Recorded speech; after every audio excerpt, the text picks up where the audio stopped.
you ask a question, you hear other people asking questions, you get the answer. But often when we listen to the answer, it's very passive. We don't really get into the crux of that question and how it impacts us. And actually, if someone was to ask us that question outside, or if we were ever to be challenged on anything that we believe in, would we be able to answer it? And have we dissected it enough? So we're gonna try this. We've never tried it before, but I think it's gonna be good. So we'll start with the questions. They'll give an answer, and then our challengers will see if they can dig a little bit deeper into those answers. And all of you can jump in at any time on whichever side. So if you want to say anything, just put your hand up and feel free and go for it. Okay, let's start with one. Okay. Yeah. Yeah, fine. Yeah. Okay, so the first question is, we read that in this world of misery, we read that this world is a world of misery, yet there seems to be many happy people on Instagram and TikTok.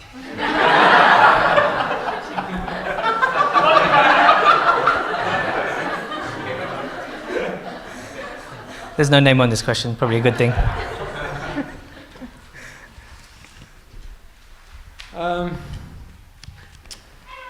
There are many leagues of football teams, and not that I've watched football recently. I've just played a few matches, but a football team could be at the top of league number 1. Could be the top in the league number 1. You could say this is top. There's nothing. This is the height. But the fact of the matter is that they're still in league number 1. What they may not understand is that there's a Premier League beyond that. So there are so many types of pleasures or types of happiness in this world, whether it be going on holiday or relationship or some kind of intense physical pleasure, and someone may think that's the height of what happiness or joy is, and it may be a height within a certain league of happiness, which is material happiness. But there's a different league, there's a higher league, and if you want to experience that, then you have to journey into the unknown. Thank you. Challenge. So maybe if we have a challenger speak, and then Vraj Bihari maybe. Okay.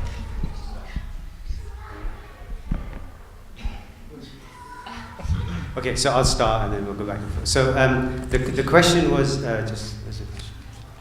so this idea about that the world is full of misery and there's people who seek happiness.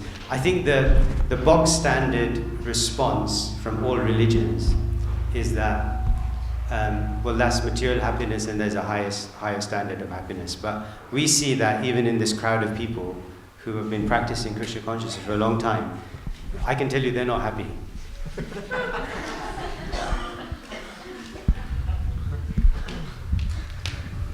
My answer to you is, why are we so obsessed with happiness? I mean, I admit devotees are not happy.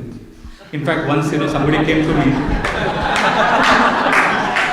Somebody came and asked me, Prabhu, can you do this program tomorrow? Can we plan for it now? I said, no, I want to be alone. So he said, are you busy now?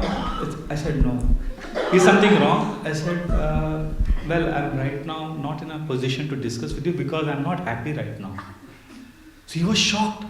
He looked at me as if, how can you be unhappy? You're supposed to be a blissful devotee. I said, I'm not happy right now because some things have happened with me. I'm not happy, but I'm all right. I'll be okay tomorrow. Why do you want to be happy always? Life is complete with a lot of emotions. Life is a complete package of all emotions, right? Isn't it? Is it that you always, some of your mothers here, so some of your fathers, so just imagine your child, do you love your child? Yes? But is happiness the only emotion you experience with your child? What are the different emotions you experience? Anger? Frustration? Right? So life is composed of many emotions. Like sometimes in England is very notoriously infamous for it rains and suddenly it's hot and suddenly it's cold.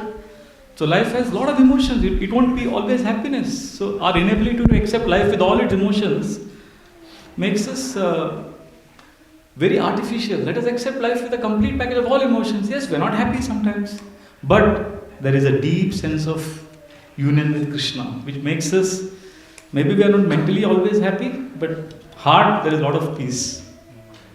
Because Krishna fulfills our heart with a lot of deep contentment. So, yes, we are not happy always, it's okay. Sometimes we are happy, sometimes we are not happy. That will come and go, like seasons come and go.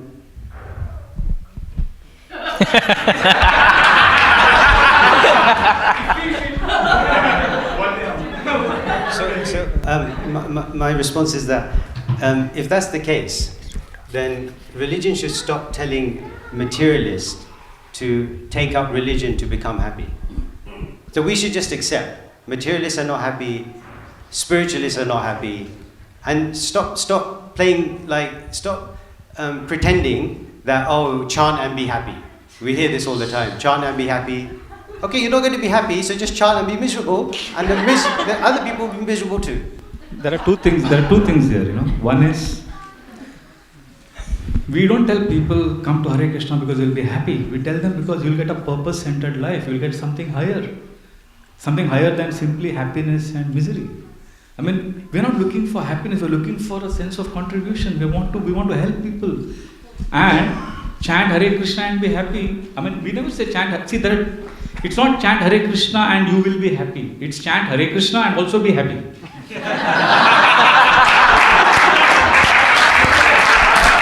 So my mic on. Okay. So just so that you know, the Casey Sock poster says. Let me tell you what the Casey Sock poster says. Spirituality is not about soul, love, yoga. Blah, blah, blah, blah. It's all about. What is it all about, Harsh? That's the Casey Sock poster.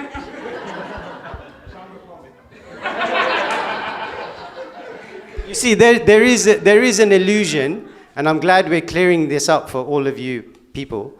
There is an illusion that when you take to spiritual life, you will be happy. So if you're both saying that that's not the case, stop being obsessed with happiness, you're not coming to Krishna consciousness for happiness, then that's a good clarification.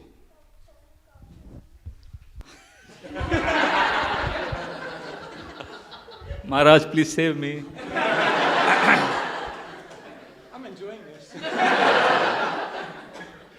See, definitely there's Srila Prabhupada writes in the first chapter of Krishna Consciousness, the Matchless Gift, that if you ask a tree, are you happy? The tree would say yes, because the level of consciousness, there are 5 different levels of consciousness. So, Avrita, which is the lowest stage of consciousness. So the trees, the plants, in one sense, their consciousness is not so developed, so they are what they are. But animals, their consciousness is a little more advanced. So that is called Sankuchita. It's still restricted. They experience more pleasure and more pain. But human beings, theirs is called as a budding consciousness. It's Mukulita. They can actually explore higher levels of happiness. So if you are intelligent, and if you are an adventure seeking, if you are actually having intelligence, you would want to explore what is that. Because there are still higher Mukulita, then there is Vikasita and Purna Vikasita. There is advanced consciousness and fully advanced consciousness. So I'll give an example. Srila Prabhupada is in Bhaktivedanta Manor and he sits on the grass and a devotee comes running and he offers him an asana to sit. And Srila Prabhupada says, I'm sitting on Krishna's lap, I don't need this. And then some wind blows and then a devotee gets a shawl.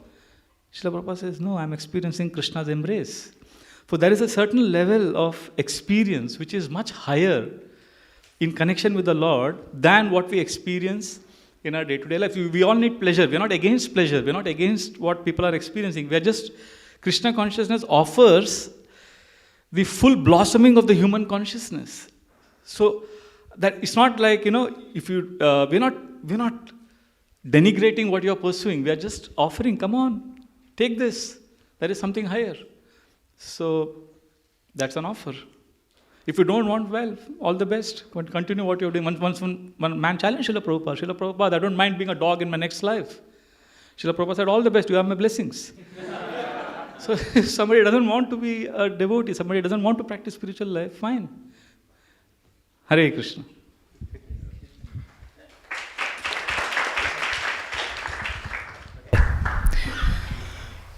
Okay.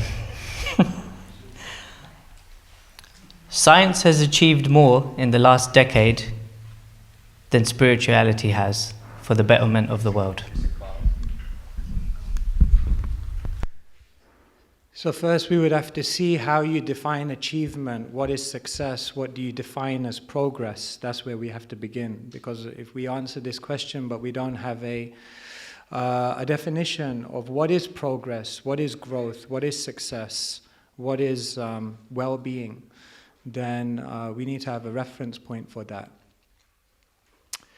No doubt we have advanced in certain areas of knowledge, we don't doubt that.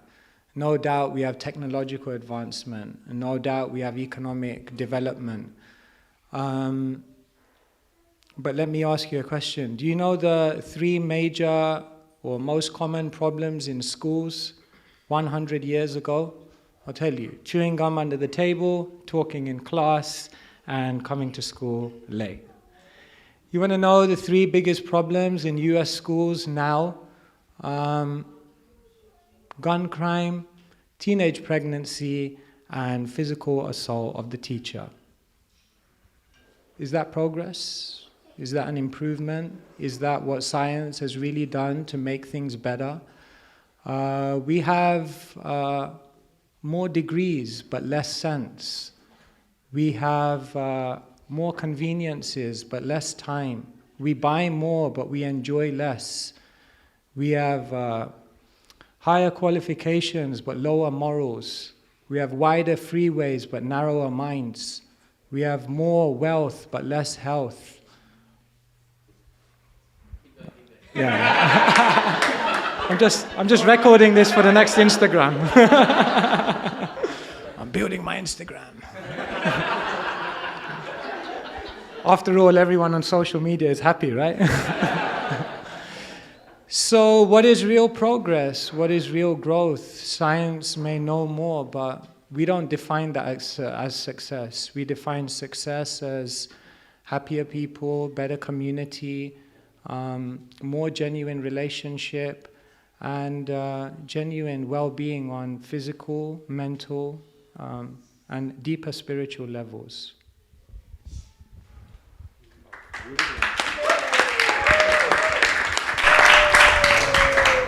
Vrindy? So 100 years ago, some of the biggest problems were if you got a toothache or a cut, you could die. There's no antibiotics. Most mothers and children would die at childbirth.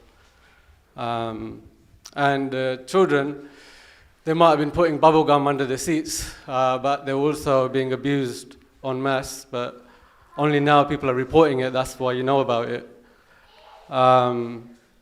So these are kind of cherry-picked statistics from the past that it was good. It wasn't actually good, and we've made a lot of progress. Yeah. Can you also name some of the problems that we have now that we didn't have 100 years ago? Just to balance it, if you could do that.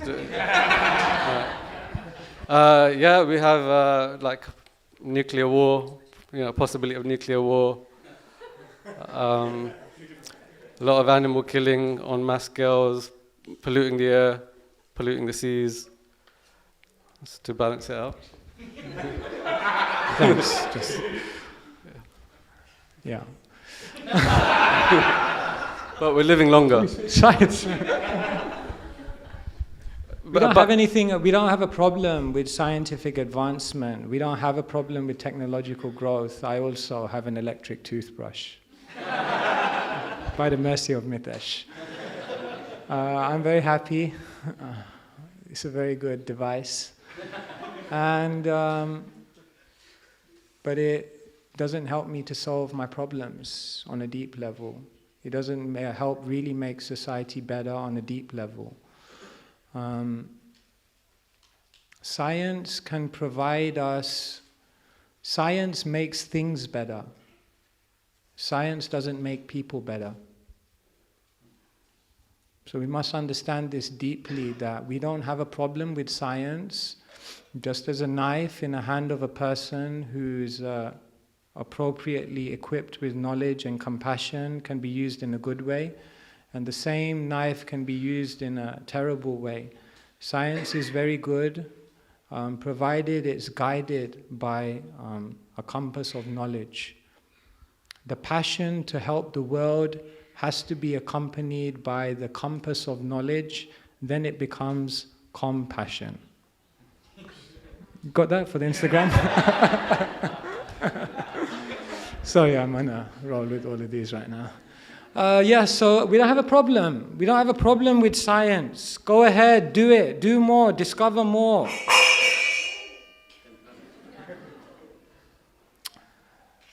Please accompany it with spiritual wisdom.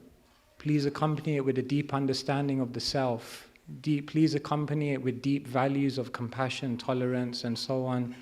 Science won't give you this. Spirituality will give you this.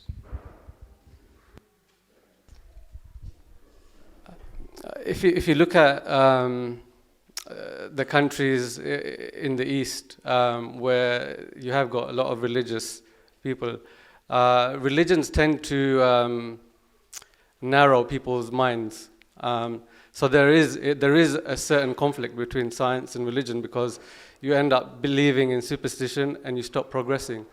So if you look at, for example, the Christian or the Islamic world, they went into the Dark Ages as soon as those religions took over. Progress stopped. Galileo was nearly killed. You know, it's not that you can have both together. Spirituality, there's a certain cancer to it in the mind. It stops progress. Yeah, we're not into religion. Krishna says, give up all religion. We're into spirituality. We're not into religion just for rituals. We're not into religion just for identity. We're not into religion just to follow a group. That kind of religion can become decadent. We are interested in spirituality.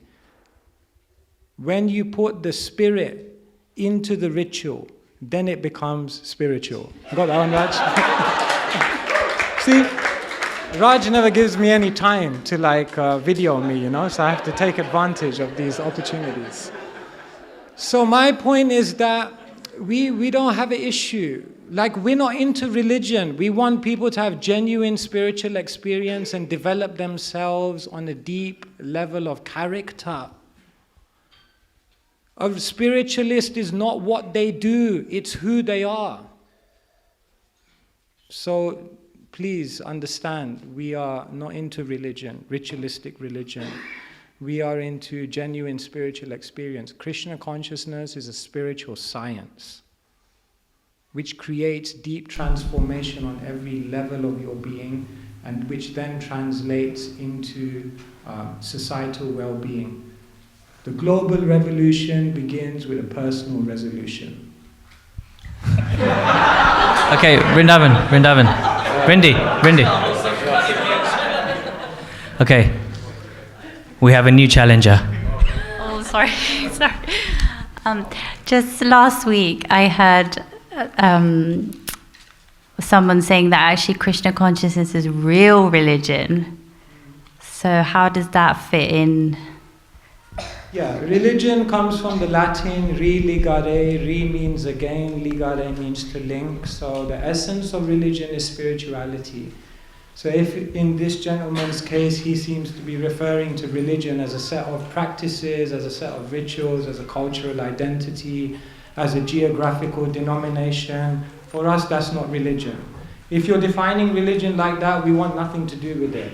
If you're defining religion in its real etymological root, which is a process by which you connect deeply to a supreme person and experience deep spiritual transformation, then we are also religious. So, Hi, Bo. Hi, Bo. Can I follow up one more question? So that all sounds very good, but if you look at a short history of our movement, you didn't get good characters in the Hare Krishna movement. You've had many crazy characters, and some of it due to our beliefs, whether misinterpreted or interpreted. You've got. I don't want to go into it. It's embarrassing. Do you want to go into it? yeah, the exception doesn't establish the rule. So I think on the whole, look at all the people here. I mean, there's a few mass murderers amongst them. On the whole, they're okay. They're all right. They're nice people. They do good for the world. We need to look at the whole. Anyway, that's good. Thank you so much. Okay, we'll do one. We can bring the ladies in on this one.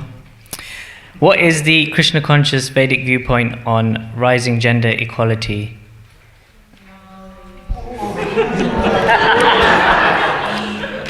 I've just accepted a new ashram.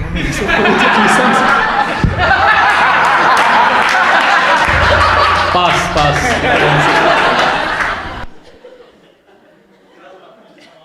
Gansham will answer. I don't know what to say on this, but my experience in India, because I've been preaching in India, I've been teaching Bhakti Shastri courses since 2002, and I've seen that the women generally score higher marks in the Bhakti Shastri exams. And at the same time, there's also something called as a natural psychophysical build-up, Like I come from a small town where you may say there is no gender equality, but you see that women, especially mothers, are given very high position.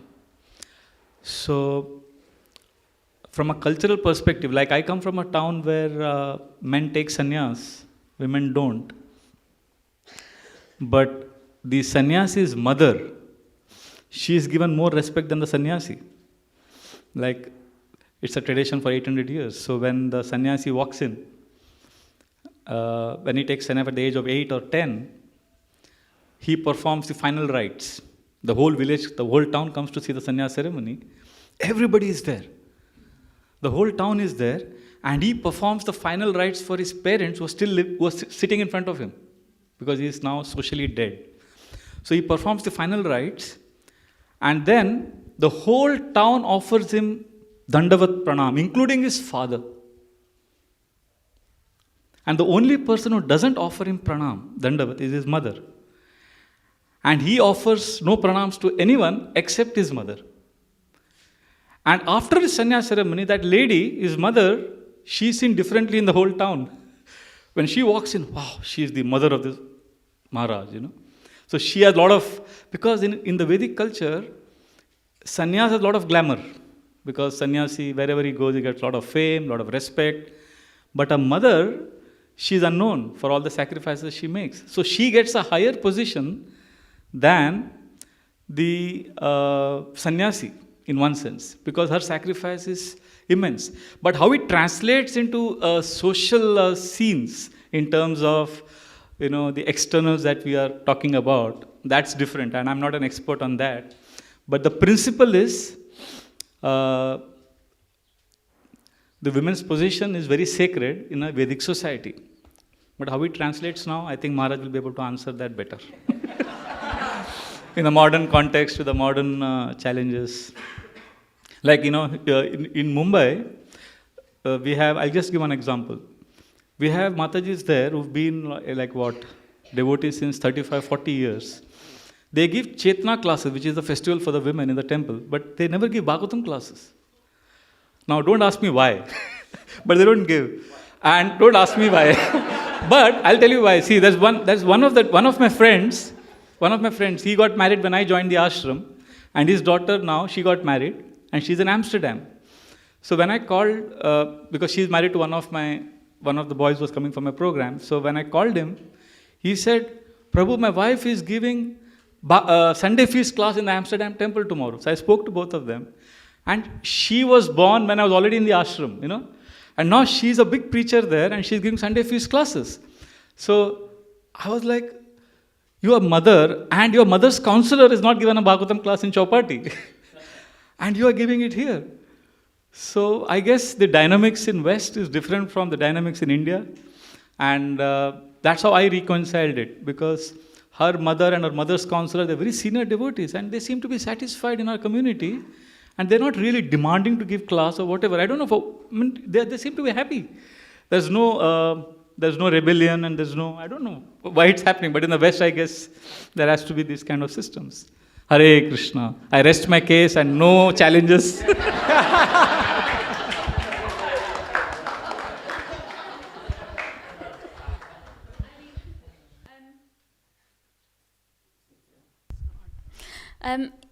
When we say that women are given honor and value and things like that, it just seems that they're only given honor and value if they accept the socially accepted gender stereotype, become a mother, become a wife, and they only really have value in connection with a man.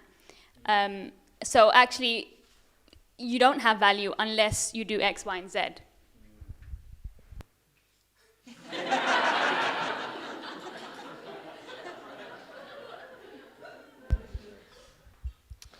Okay, I'm just going to backtrack a bit and then I'll come to your point. Hopefully you forget it by then. A trick of a politician. First thing is that gender equality should not be equal or said to be the same thing as gender sameness. You see, the problem in the world today is that in order to make something equal, we're trying to make everything the same. This is like, please think deeply about this point. Because this is the basic problem, that we think things are only equal when things are the same. That's not true. Things can be equal on a much deeper level, and external differences can be maintained because they support, facilitate, empower, and nourish the deeper potential of every single living being. Men and women are treated differently, just as Brahmanas and Kshatriyas are treated differently. Not because one is higher and one is lower, because they each have a different role, they each have a different strength, weakness, threat, opportunity. And therefore we have to understand that the goal of life to really create equality is to give everyone the best chance to flourish on a deep spiritual level, because that's where we're going to find the most happiness. If you want to create external equality based on making everything externally the same, then not only materially will it not work, because it's completely unnatural, but on a spiritual level it will not facilitate the deeper development of what we innately have within us to experience. So that's my first point. And my second point is that with regards to your point, the fact of the matter is what the Vedic scriptures do is they give principles. But those principles then have to be applied appropriately according to time, place, and circumstance. The principles of the gender role of a lady given in the Vedic scriptures stand for all times, places, and circumstances. But how they then translate into the modern world within our communities, that has to be deeply spoken about and discussed in order for it to maintain the purpose of that principle. So one extreme is that you throw away the principle, but then you lose that opportunity. And the other extreme, anyway, I think you get my point here. What we're basically saying is that there should be an appropriate interpretation and application of gender roles in the society we're living in. And if the comments that you make are clearly, that if that is happening, we agree with you. We agree with you. If a lady is only seen to be valued in relation to a man or so on and so forth, that's a problem. A lady is to be valued as a spirit soul on a journey to God just as any other living being is. And she should stand in her own right in that way. So if there is that sense, then let's look at it and let's reapply it. But don't throw the baby out with the bathwater. See, this is the original Vedic culture. And then over time, it descends to a certain place where we are now. And then when we're not happy with where it is now, then we just go somewhere else. But what would be more practical and more wise is let's go back and let's try and understand this culture deeply, and then let's try and come back again and then appropriately apply it. The problem right now is we're dealing with a misapplied culture, and then we're trying to throw out the culture. Rather, why not be more wise and go back to the original, find the principle, and then see where we failed along the line to apply it appropriately. Gender equality does not mean gender sameness. We must understand this point deeply.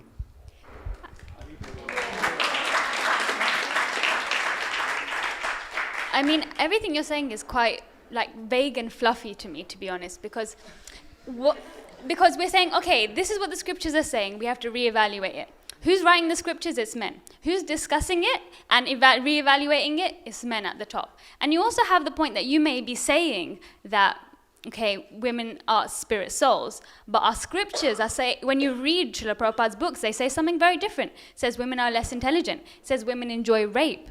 It says that the main duty of a grahasta is to get a son. Nothing about a daughter in there. And these create so many opportunities for people to use these scriptures for their own views, and we don't address it. Yeah, thank you. You can give her a round of applause also. Gender equality. Well, okay, so let me respond now to 2 points. Just remind me, your first point was? When we try and... men wrote all the scriptures. Okay, yeah, good point. Well, not a good point. Many ladies over the ages have given powerful, inspired, deep, empowered spiritual teachings that we hold as central to our lives. For example, Kunti. We write a whole book on the teachings of Queen Kunti. Janava Mata was the leader of the Vaishnavas in her generation of Gaudiya Vaishnavism. So first thing is, that's not true, that everything was written by men.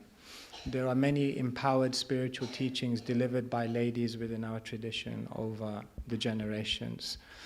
The second thing is, you're saying these have been written by men, and there are very seemingly offensive statements towards ladies that can be misused. The first thing is, I would say, is that we have to understand deeply how to study any spiritual tradition. There is a study called hermeneutics, and this means how you interpret, understand, apply, and translate what you read in sacred literature within the context that we're living in today. There's a process. So yes, something may be written in a book, but you have to understand that in the context of the whole work. You have to understand the context of the whole work in the context of the person who wrote the work and how they actually applied this in their life. You may say Prabhupada made very strong statements of women, but then you also have to look, what did Prabhupada say on other occasions about ladies? What did Prabhupada do with ladies in his own movement, and how did he empower them? What were the accounts of the ladies who actually interacted with him, and what did they feel in their interactions with him? And then maybe you'll have a more wholesome view of how to actually digest, process, and understand these statements, which I agree are difficult. They're difficult statements. But that doesn't mean that we throw them out. That means that it forces us to look more deeply, to try to understand what is the actual principle that's being established here. A Kanistha sees the Shastra through their emotions. A Madhyam sees their emotions through the Shastra. So when someone goes with a bodily identification to the Shastra and they have very strong emotions, naturally they begin to see that Shastra through their emotions. But when we go to a higher level of study, then we're able to see our own emotions, our own feelings sometimes of disappointment or discomfort with certain things, but we're able to see it from a higher elevated level because we're understanding it through the process of hermeneutics, which is to understand it in a wholesome way.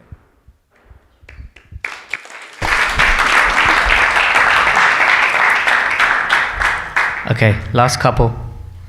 This is an anonymous question from Divyangana Radhika. How can we appreciate devotees with really annoying tendencies?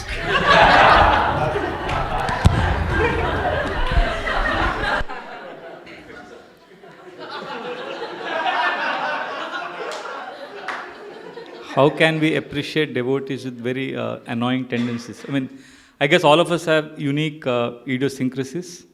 So when you have difficulty appreciating someone who has some very irritable behavior, then you look at your own nature, which is irritating to others. And so many are tolerating you, so you have to tolerate someone.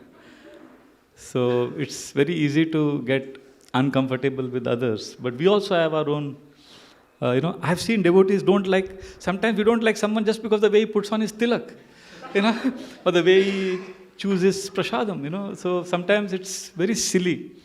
But I guess tolerating is one, and seeing our own nature, and then seeing that person in relation to Krishna. When he's so dear to Krishna, and Krishna has a lot of variety, So in Krishna consciousness, we have a lot of variety. We have devotees with different natures. So externally, the behavior may be a little different, but I guess all of us know that each devotee is dear to Krishna. So when we see from Krishna's point of view, then we can tolerate. Right?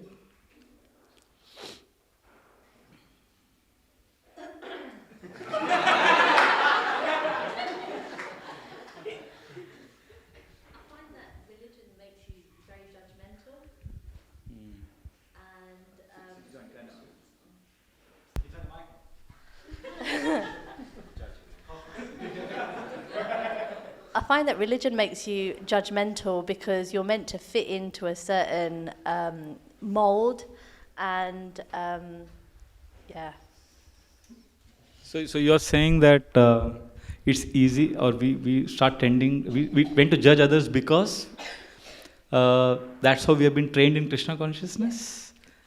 Because we are trained that, okay, you have to be in a certain, you have to have certain behavior, you have to be like this, and because he's not fitting into this, I find him irritating or I judge him. Yeah, is that what you're saying? I feel judged because I cough a lot, and honestly, I feel like just leaving the room sometimes, But yeah, so.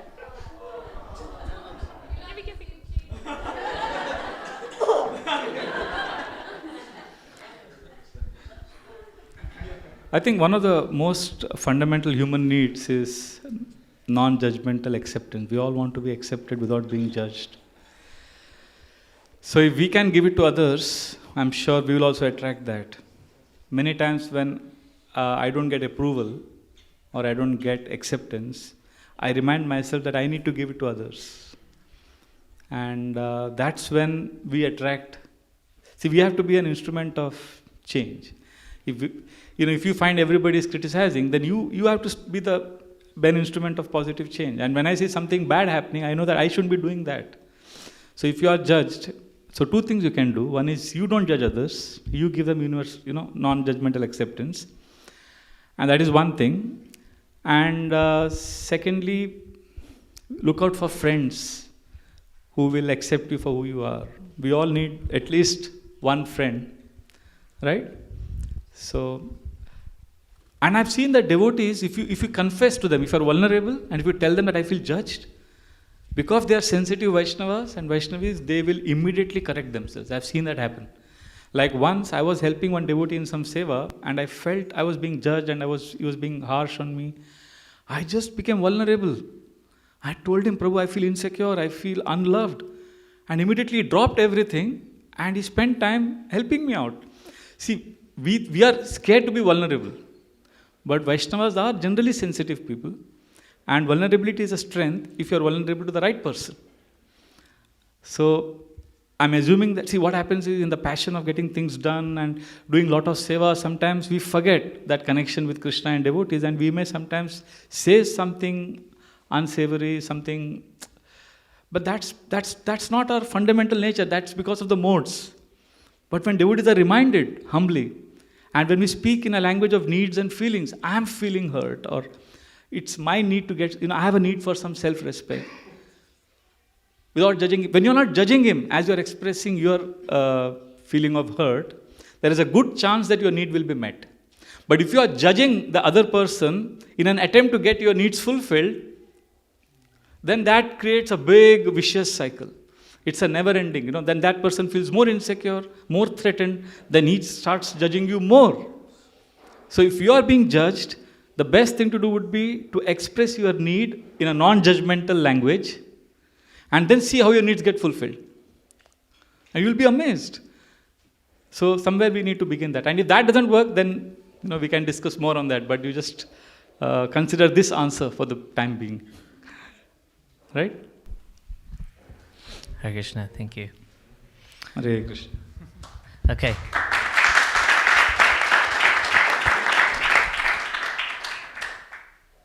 I'm not sure, and I don't believe that God and Krishna exist, but I'm going through the motions like everyone else. Is that okay?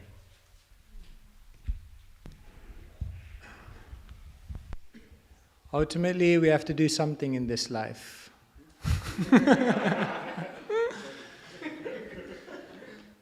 Pascal said, Pascal's wager, of course. He said, you can go in two directions in your life. Either you believe God exists or you believe God doesn't exist.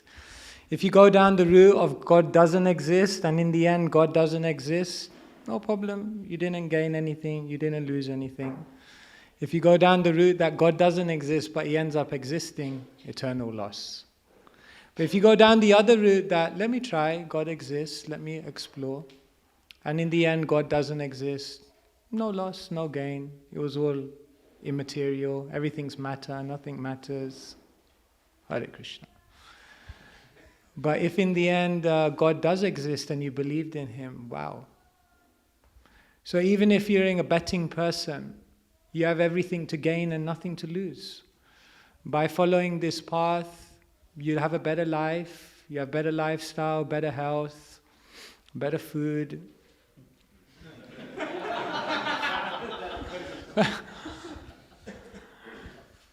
So many things you get in this movement. It's so nice. Prabhupada said, someone said to Prabhupada, what about morning you'll talk about Krishna, then you write about Krishna, then you go and speak about Krishna, then you serve Krishna, then you come back and sing about Krishna, and then you speak about Krishna again, and what about if at the end there's no Krishna?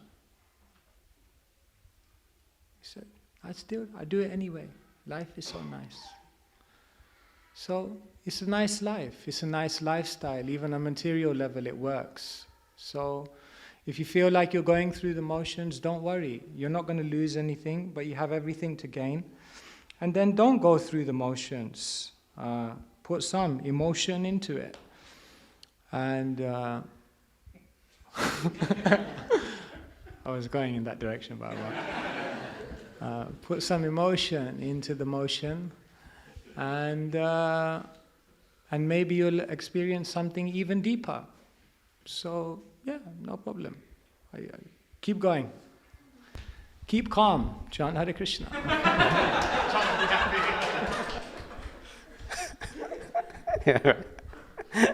So, there's two problems with the Pascal's example. One is that it's driven by fear, and this is what religion does. Basically, do this, otherwise hell awaits. So live your life in fear of hell. So this is the tool of religion to be able to control all of you. Seem to be doing a good job.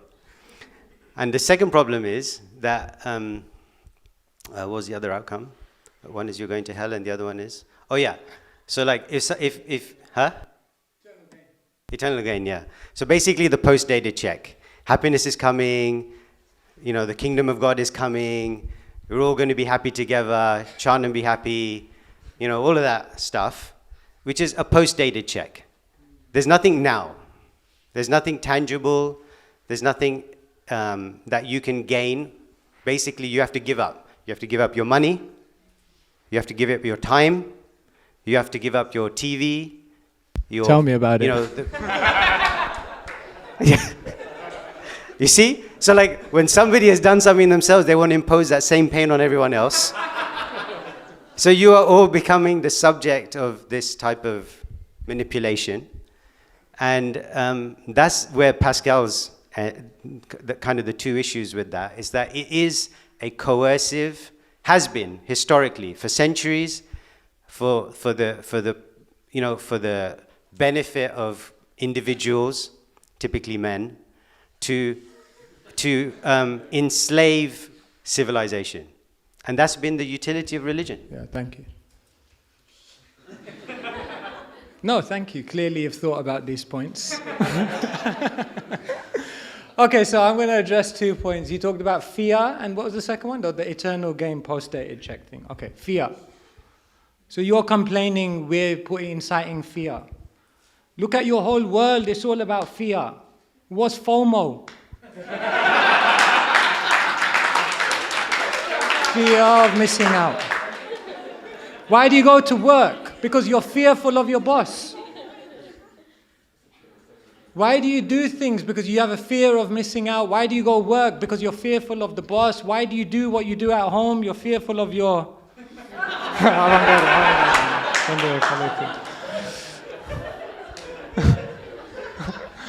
The whole world is going on fear. So you don't tell us that we're inciting fear. Your whole civilization is putting fear into you to drive you like a... Prabhupada's words, Bhagavatam's words, not mine. Hogs, dogs, camels, and asses. It's a fact. Everyone in this world is functioning out of fear. So you can't then turn around to us and say we're the only ones inciting people out of fear. Okay, that's my first point. Second point is we don't only put fear in people. We have a deeper driver. Yeah, fear is there. In anything, there's always fear of negative consequences. That's a fact of life. So we have to present that to you. But that's not the only thing. There are many positive things. There are many empowering things. There are many inspiring things. And that's the essence of it. So we're giving you a complete package. We're telling you, if you do this, these are the things you're going to avoid, and these are all the amazing things you're going to get. We're real. We're being real with you. We're giving you the full story. We're not giving you the edited version. We're not doing bridge preaching. Not that I have anything against that. But we want to be real with you. So please, acknowledge our honesty in trying to help you. That's the first thing. Second thing is you're saying, oh, we're telling you post-dated check, you get it all afterlife. No, it's happy now. We're happy now. We experience Krishna now. Yeah. This is okay. Every question is a session in itself. There are many ways to answer. We're happy. I'm happy. I'm happy. I'm happy. I tell you, I'm happy. Keep repeating it. So yeah, we are. It's not just in the afterlife. It's not that we're gritting our teeth, we're hoping, praying, and then at the last moment, it's like, okay, here we are. Did it really work out? No, we experience it in the journey. Happiness is in the journey as well. So we see Krishna. We experience Krishna. We're not just here to ask people to have faith in Krishna. We want to empower you to experience Krishna every moment in your life. Take it up. Take it up. Try. Have you tried? Try. No, Have you tried? We done your stuff, yeah. And then we done this stuff. We done both. And we like this. You done our stuff? No, but the question was... No, the question is... I'm going through the motions like everyone else, and I don't... So basically, you got a bunch of people who are blindly following... This is a question for one person, by the way. Yeah, it's not every... you can't say there's a bunch of people. Oh, no, there's a bunch of people. But I'm just saying, like, there's a bunch of people who have not... basically they're blindly following. They don't really know or have firm conviction through experience that God exists, which is your claim that they should have. And yet you're okay with them blindly following. And I'm saying that that's the history of religion, that religion is okay with blind followers. In fact, you encourage it because it's easier. And the bit around like FOMO is like, which I just understood, is this point that it's these guys who have FOMO because like they can't do what they want to do. Like people like me, we can do whatever we want. What's the point of like, well, I have no FOMO because I can go and do whatever I want. I don't impose restrictions like, oh, don't go clubbing, or don't drink alcohol, or don't eat what you want to eat, or don't, why? Then you're going to get FOMO, right? So like there's that one. But there's the bit around just this person is saying they're practicing your religion, they don't believe in your God, and you're okay with it. And by the way, they're not happy. We're okay with it. We're saying it's a good starting point. It's a starting point. We don't want them to be blind followers their whole lives. But if they want to start, everyone has to start somewhere. Every journey starts with a step. No. Wait. Let them begin. Here's my son. I'm the Swami, right?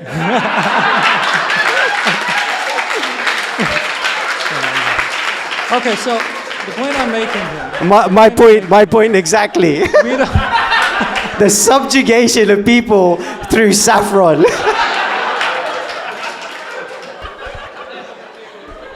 the pride before. Just as dangerous as blind following is blind doubt. Just sit with that. Just sit with that for a moment, okay? So what about, are you as concerned about all of those people out there who blindly doubt religion? Can I just ask, just a yes or no will do. I just framed the question, and then a yes or no, please, if you can, cooperate. You're concerned about blind followers of religion. Are you as concerned about blind doubters of religion? Just a yes or no will do. No. You're not? No. Oh, that's interesting. Don't you think that's just as dangerous? No. Don't you think it's just as dangerous to blindly believe in something that may be wrong as it is blindly doubting something that may be right? No, that's a fallacy. You're proposing an affirmative. Your burden of proof is on you. Yeah, don't get into the logic things. Yeah, because lo and behold, we add logic into religion. That would be a scary thought. No point. So my point is that we are not into blind anything. We're not into blind doubt. We're not into blind faith. We want people to be informed. Every journey starts with a step. I can give you umpteen examples of people who in the world start something blindly, not having a full comprehension of it, who then progress to very deep levels of experience in even a material sphere. I can give you many examples of that.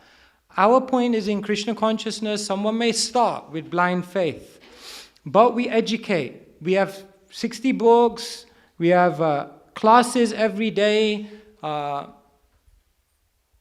anyway, all the rest of it, to educate people in Krishna consciousness. It's scientific, it's logical, it's rational, there's a philosophy behind it, and that will be given to that person. We're not trying to keep people as blind sheeps in our movement. We want them to question, we want them to doubt, we want them to challenge. In fact, every single one of our scriptures is in dialogical format. It's not transmission, it's not simply just pushing something down someone's throat. There is plenty of room to question, explore, and in this way get a deep understanding. So we're here to open people's minds and expand their intelligence. And yeah, you say you're free to make decisions. What about all the pressure in society that you're being subjected to? Do you think everyone in this world is just acting out of free will? Or do you think that there's so many influences, peer pressure, media pressure, so many expectations? You think the noise in this world doesn't impel people to do things which are so destructive to themselves, but they can't break free because they're impelled by the pressure of society? You talk about so much coercion in religion, but what about coercion in the material world? Look around you, it's everywhere. Okay, so two things. One is that you see, like this point about do the experiment, try it, start with blind faith, grow your faith. See, this is all sleight of hand, because if you look at any credible process, there has to be some parameters. There has to be a point in time where, okay, you do an experiment, you find, you do the observation, all of that kind of stuff, right? So, but there are parameters to that. There's a time frame to that. There's a expectation of result. You can't, like, religious as a science is just it's just untrue. There's nothing scientific about it. There's no replication of process. There's nothing, so that's one thing. I think that's just a false claim. And the second point, which is around peer pressure and like this, that's true that there are pressures in the material world. But the big difference and the major problem with religion, okay, is that you accept an absolute, unquestionable authority. Whereas we don't accept that. So if we see that something isn't working, we can change it. We can kick it out. We can reject it, whether it's whatever position in society, whether it's an authority in a book, whatever it is. We don't have to accept it. Whereas the problem with your situation is that you have to accept it. So you have to create all kinds of excuses for when that thing doesn't look or sound right in a particular social context, because it's an absolute authority and your faith and life and identity is wedded to it. And that has been like, that's where religion falls down time and time again, because there's an absolute, unquestionable authority. Whereas we don't have that problem. See, it's not like that. You are just assuming that a religion... See, there are some religious movements who focus mainly on fear. If you don't follow our God, you'll burn in hell. And we know about certain religions which are very strong advocates of this. And there are certain religions which talk about, well, if you they focus on the reward principle. If you do this, you'll get, to enjoy in the heaven with so many women and like that. So those kind of religions we have seen. This is called as Bhaya Buddhi and Asha Buddhi. Fear, invoking fear, or giving them some reward. But there are two higher principles of religion, and ISKCON, Krishna consciousness, we focus on those two higher principles of religion, which is, the third is the duty principle. Just like, a child may serve his parents. One could be, he may just obey his parents because of fear of punishment. Another child may obey the parents' will because he is expecting some reward. But another child obeys the parents because he knows they are my well-wishers and it's my duty to serve them. So duty is also, Kartavya Buddhi is also a very legitimate and very, very fulfilling path. So in Krishna consciousness, we focus on duty as a principle, as a motivation to follow God. And there is a higher principle, which is Prema Buddhi, love. We serve God not because of fear, not because we want something from Him, and also not because it's simply a duty, because we love Him. So if you love someone, you serve him. So there is, and when you love Krishna, and when that is the focus, then other things don't matter. Srila Prabhupada gave a very nice story. He said, a king announced in his kingdom that he's going to give benedictions to anyone who comes along. So somebody asked, one man came and said, I want a job. And somebody said, I want money. Somebody said, there's no road from my house to the kingdom, and things like that. So one man came and said, I don't want anything, I just want to be your friend.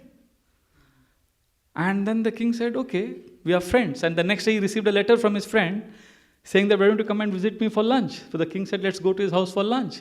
And the minister said, but how can you go to his house for lunch? He's a very poor man, he lives in a remote village. But the king said, get him a good job, build roads to go to his house. So he got all the benedictions, everything, because he didn't want anything.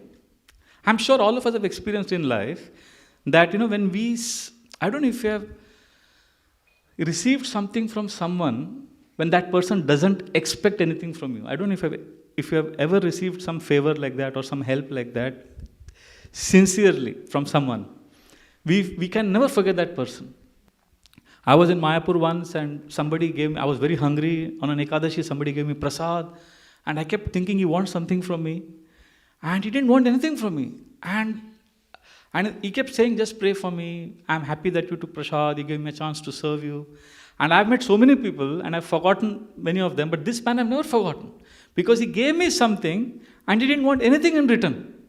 So if a hard-hearted person like me can get affected by somebody who's just given me something without expecting anything in return, just imagine how God would be happy. So our entire movement, our focus is not on invoking fear in people. Our focus is to have a personal, loving relationship with God, and you experience it yourselves. The proof of the pudding is in the eating. Why do you have to, you don't need a certificate from the world. So we're not brainwashing anyone, We're not talking like the jihadists who say that you'll go to hell if you... No, that's not our philosophy. Hare Krishna. Hare Krishna. So just to say, the proof of the pudding is in the eating. This person has been eating for a long time and they got no proof.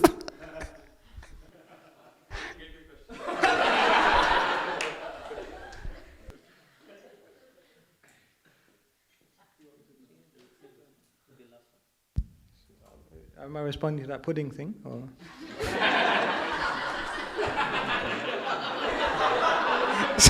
Just reframe the question. The question is very poetic, so, but I didn't. Vraj Bihari.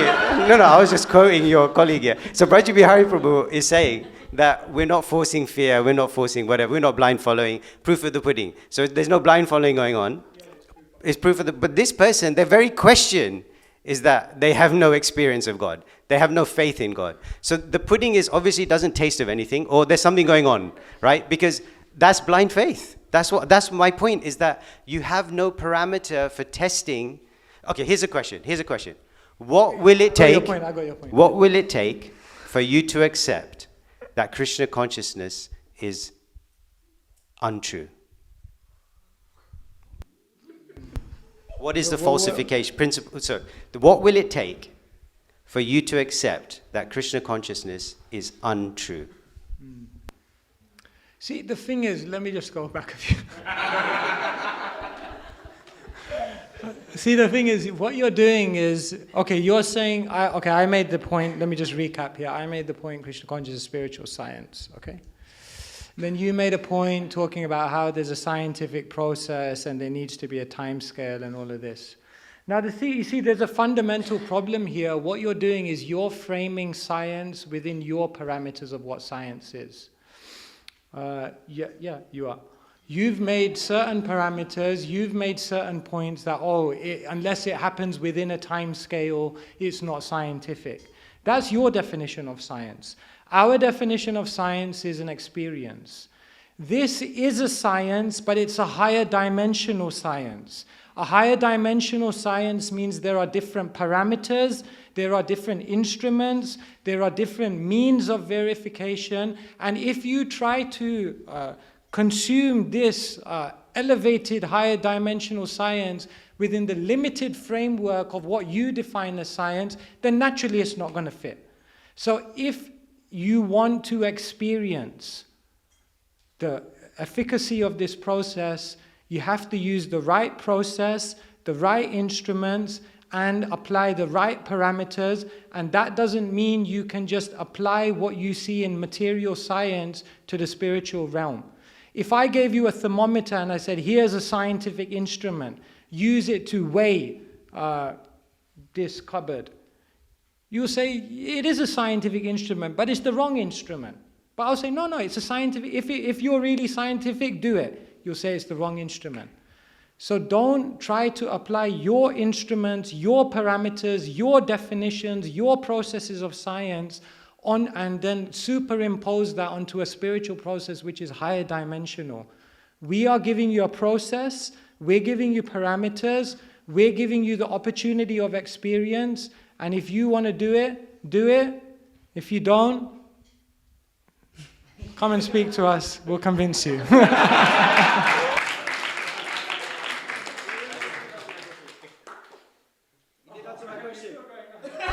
You didn't answer my question. I asked one question. What will it take? Yeah, what will it take?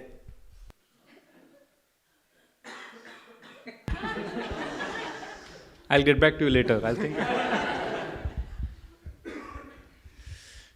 Again, I would say that that's I don't need to answer that question, because again, that's the definition that you've put on. I don't believe that we need to have that in place for Krishna consciousness to be considered a science. That's what I would say to that. Your definition of science is different to mine.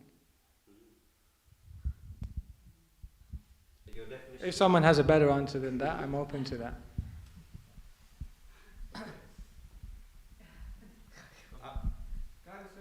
Yeah, please. Even in the realm of science, if you apply Newtonian laws, in the day-to-day world, they'll hold true. Yeah. If you apply that to the microscopic or cosmic world, they'll be absolutely out of the window. Okay. You have to have different set of science, which is quantum laws. Quantum laws will not follow in day-to-day working, and the Newtonian laws will not follow in the microscopic or the cosmic world.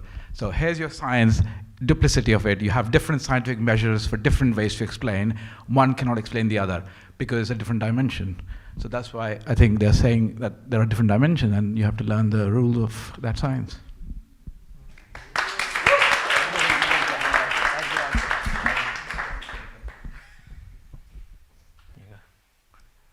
No, we'll follow up once Vraj Bihari for once.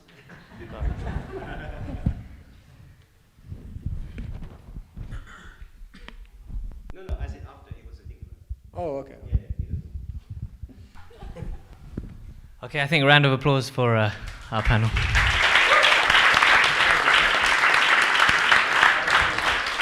This was one question. Will Vraj Bihari Prabhu come to our home for dinner? So obviously you didn't listen to the questions you were supposed to do, and you didn't put your name, so. But yeah, thank you everyone. So anyway, this was fun, but hopefully also, the good thing about retreats is you have access to so many incredible personalities who have so many different viewpoints on things. So use this opportunity to discuss these important topics and topics about your spiritual life. And as you can see, sometimes on the surface it seems like we understand stuff, but as you go deeper, the amount that we can learn and delve deep into all of these things is limitless. So don't take things for granted, go deep into them. And we've got another session tomorrow. We'll try and switch it up some way. But I hope everyone enjoyed that, and good evening. Hare Krishna.